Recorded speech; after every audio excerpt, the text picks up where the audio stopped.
नमो श्रीयतिराजाय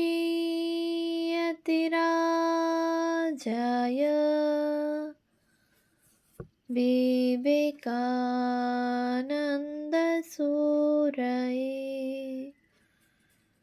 सच्चित्सुखस्वरूपाय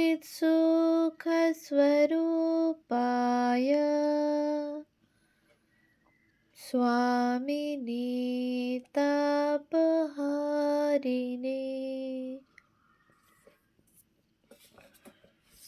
পাশ্চাত্যে বিবেকানন্দ নতুন তথ্যাবলী দিব্য প্রেরণার ব্রত সাধনে। পূজনীয়া মেরি লুইস বার্ক মহাশয়ের রচনা, ভাষান্তর শ্রী নলিনীরঞ্জন চট্টোপাধ্যায় মহাশয়।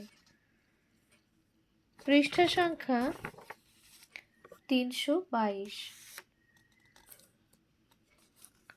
6। স্বামীজি যেমন একদিকে কট্টর নীতিবাদী, আপোষ বিরোধী, স্পর্শকাতর ধর্মান্ধদের শত্রু করে তুলেছিলেন, তেমনি অন্যদিকে একই সঙ্গে ডেট্রয়েটের সংস্কৃতিবান বুদ্ধিজীবী মহলে অসংখ্য মানুষকে বন্ধুত্ব সূত্রে আবদ্ধ করেছিলেন। জীবনী পাঠকেরা শ্রীমতী ব্যাগলির চিঠি থেকে জেনেছেন এই প্রাচীন রক্ষণশীল শহরে তিনি কতখানি শ্রদ্ধাভাজন ছিলেন এবং তাঁর সঙ্গপ্রার্থী কতজন ছিলেন। তিনি কোনো না কোনো জায়গায় আপ্যায়িত হননি এমন একটি দিনও বোধ হয় যায়নি। শ্রীমতী ব্যাগলি লিখেছেন, যে 6 সপ্তাহ তিনি আমাদের সঙ্গে ছিলেন, আমরা প্রত্যেকটা দিনই আনন্দে কাটিয়েছি। ডেট্রয়েটের বিভিন্ন ভদ্রলোকের ক্লাবে তার আমন্ত্রণ হতো এবং চমৎকার চমৎকার গৃহে তার ভোজের ব্যবস্থা হতো, যাতে অনেক বেশি মানুষ তার সঙ্গে মিলিত হয়ে আলাপ করতে ও তাঁর কথা শুনতে পারেন এবং সর্বত্র ও সর্বদা তাঁর যোগ্য খ্যাতির ও শ্রদ্ধা পেতেন এবং সর্বত্র ও সর্বদা তার যোগ্য খাতির ও শ্রদ্ধা পেতেন। উৎস জীবনী, পৃষ্ঠা 403 থেকে 404। ডেট্রয়েট জার্নাল এর 19 ফেব্রুয়ারি সংখ্যা ব্যক্তিগত ও সামাজিক স্তম্ভ এ প্রকাশিত একটি রিপোর্টে ডেট্রয়েটে প্রথম সপ্তাহে স্বামীজির জন্য যেসব মধ্যাহ্নভোজ, চা ও সান্ধ্যভোজের ব্যবস্থা হয়েছিল তার কথা জানা যায়। নিচের রিপোর্টটি কিছুটা বিভ্রান্তিকর মনে হলেও এর থেকে অন্তত বোঝা যায় যে তিনি প্রায়ই এবং উদারভাবেই আপ্যায়িত হতেন, আর আসল কথা, বহু মানুষ তাঁর নিকট সান্নিধ্যে আসতেন, আলাপ করতেন, তাঁর চিন্তার কিছু কিছু গ্রহণ করতেন। ভাবের দিক দিয়ে কতটা সেটা কে বলতে পারে। ব্যক্তিগত ও সামাজিক। গত শনিবার সন্ধ্যায় চার্লস এল ফ্রিয়ার বিবেকানন্দের সম্মানে একটি ছোট সম্বর্ধনা অনুষ্ঠান ও নৈশভোজের ব্যবস্থা করেছিলেন। অতিথি হিসাবে উপস্থিত ছিলেন George H Russell, William H Wells, Bryant Walker, doctor F H Mann, Fred H Seymour, John N Bagley, Joseph H Brewster, L A McCreary, John C Grout, captain Gardiner, Charles N Swift, F T Sibley, Harry W Skinner, doctor Defendorf, T S Jero, doctor Jennings, I T Cowles, L F Sulz, George Mason, Jack Rice, S T Douglas, George Nettleton, George S Hasmer and reverend read Stewart.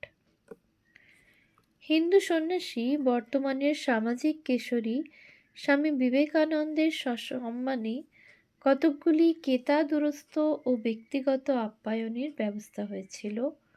মঙ্গলবার সন্ধ্যায় কুমারী Helen Bagley Detroit ক্লাবে কয়েকজন সৌভাগ্যবানকে মধ্যাহ্নভোজে আপ্যায়িত করেন।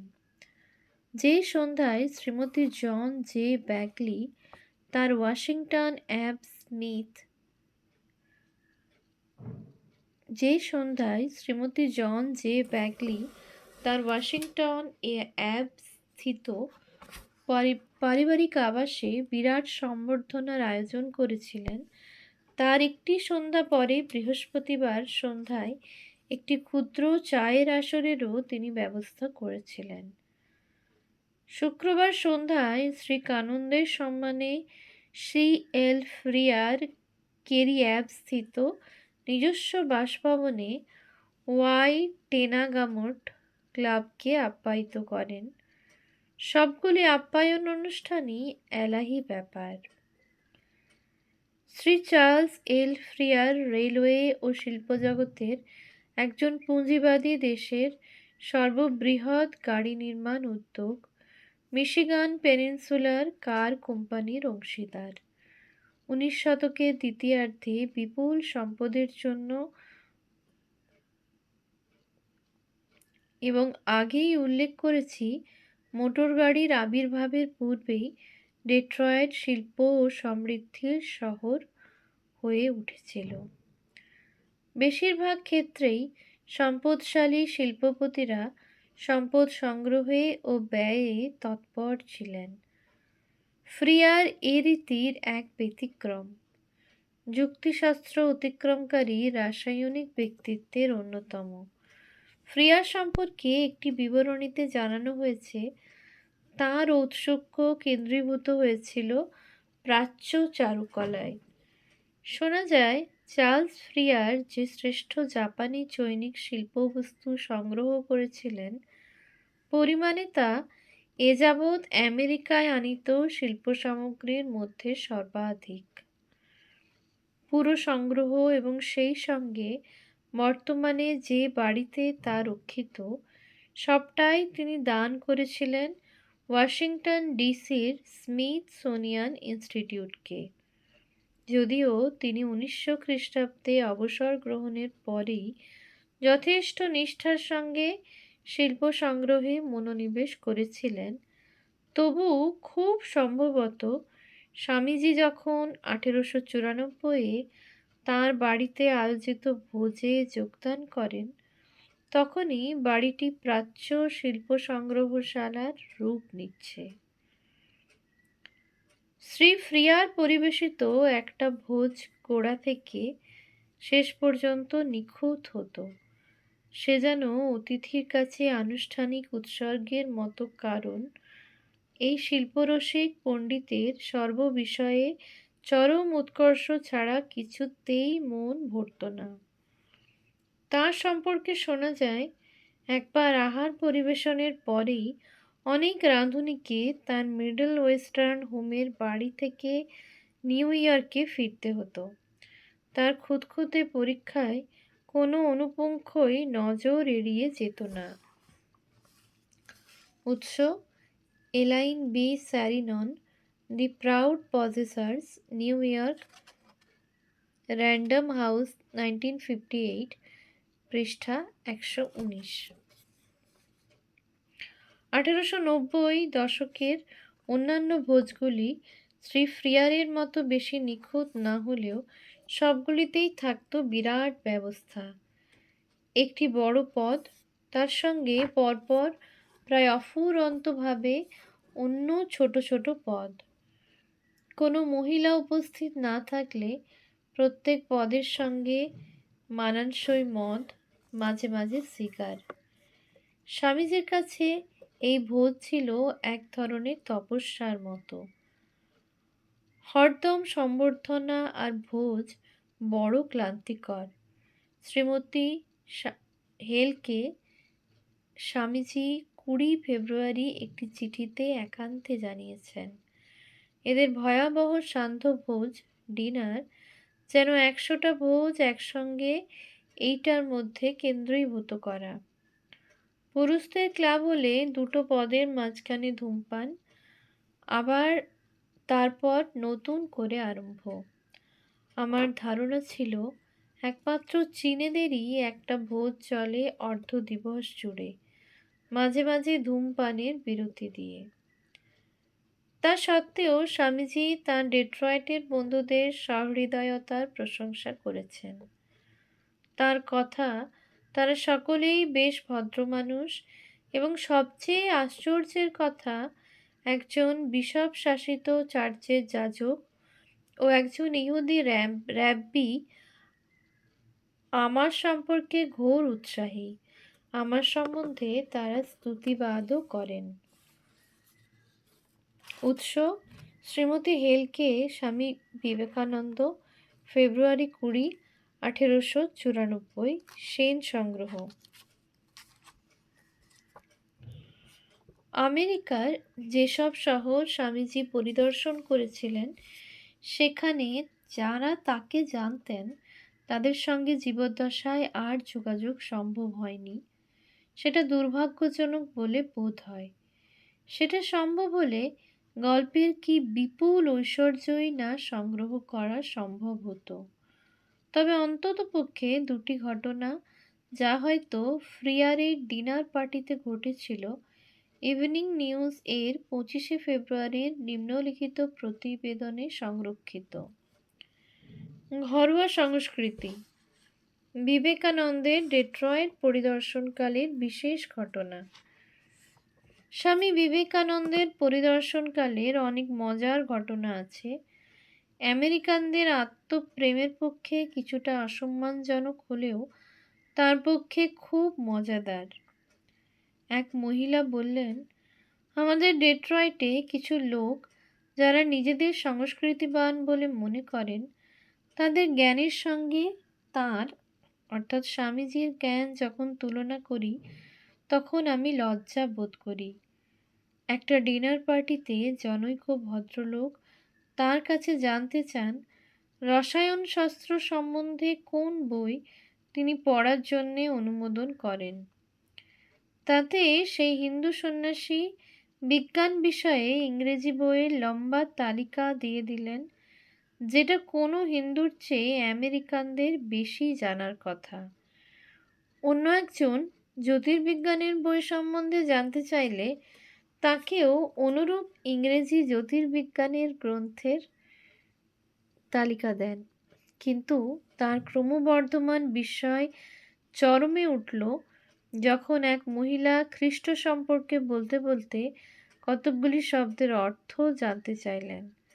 তিনি আবারও অভীষ্ট সংবাদ সরবরাহ করলেন, অবশ্য একটু ব্যঙ্গাত্মক কণ্ঠে। সম্ভবত 19 শতকীয় সভ্যতা ও সংস্কৃতির সর্বোত্তম উদাহরণ দিয়েছেন এক মহিলা।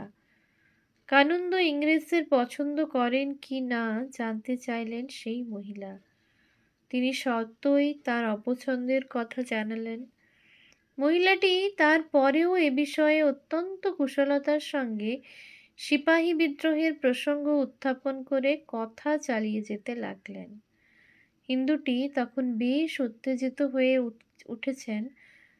তখন মৃদু হেসে ব্যঙ্গোচ্ছলে বললেন, আপনার প্রাচ্য দার্শনিক প্রশান্তি আমি বিঘ্নিত করতে পারি, এটাই ভেবেছিলাম। স্বামীজির উত্তেজিত হয়ে ওঠার ঘটনা সত্যই বিরল। যারা তাকে জানত তারা প্রায়ই মন্তব্য করেছে, তার প্রতিদ্বন্দ্বী যত উগ্রই হোক না কেন, তিনি সর্বদা শান্ত ও অচঞ্চল থাকতেন। সম্ভবত একটি বিষয়ে, বিশেষ করে প্রথম প্রথম, তার ক্রোধ উদ্দীপ্ত হতো, তা হল ভারতে ইংরেজদের আলোচনায়। বিষয়টা তিনি আলোচনা না করে পরিত্যাগ করতে চাইতেন। কিন্তু স্বামীজির সঙ্গে আলোচনায় বিষয়ের অভাব কিছু ছিল না। তার অফুরন্ত জ্ঞানের দ্বারা যে কোনো চিন্তনীয় বিষয়ের অবিরাম আলোচনা চালিয়ে তিনি বন্ধুদের বিস্মিত ও আনন্দিত করতেন। তার জন্যে ঘরোয়া সমাবেশে নিশ্চয়ই আলোচ্য বিষয় হতো। বিজ্ঞান, ইতিহাস, শিল্প, রাজনীতি এবং প্রত্যেকটির উপর তিনি নতুন আলোকপাত করতে পারতেন। সে আলো কেবল তার বুদ্ধিদীপ্ত প্রজ্ঞারই নয়, তার আধ্যাত্মিক অন্তর্দৃষ্টিরও। কিন্তু তার অন্তরের সবচেয়ে প্রিয় বিষয় ছিল ভারতবর্ষ। মাতৃভূমির জন্য অর্থ সংগ্রহের বাসনা ডেট্রয়েট পর্বে যে তার মন অধিকার করে রয়েছে, সেটা দেখা যাবে নিচের উদ্ধৃতি থেকে। 18ই ফেব্রুয়ারি ট্রিবিউনে প্রকাশিত প্রবন্ধের উদ্ধৃত অংশটি শ্রী ফ্রিয়ারের নৈশভোজ সভায় আমন্ত্রিত একজনের লেখা। ওম শান্তি শান্তি শান্তি। হরি ওম তৎসৎ। শ্রীরামকৃষ্ণার্পণমস্তু।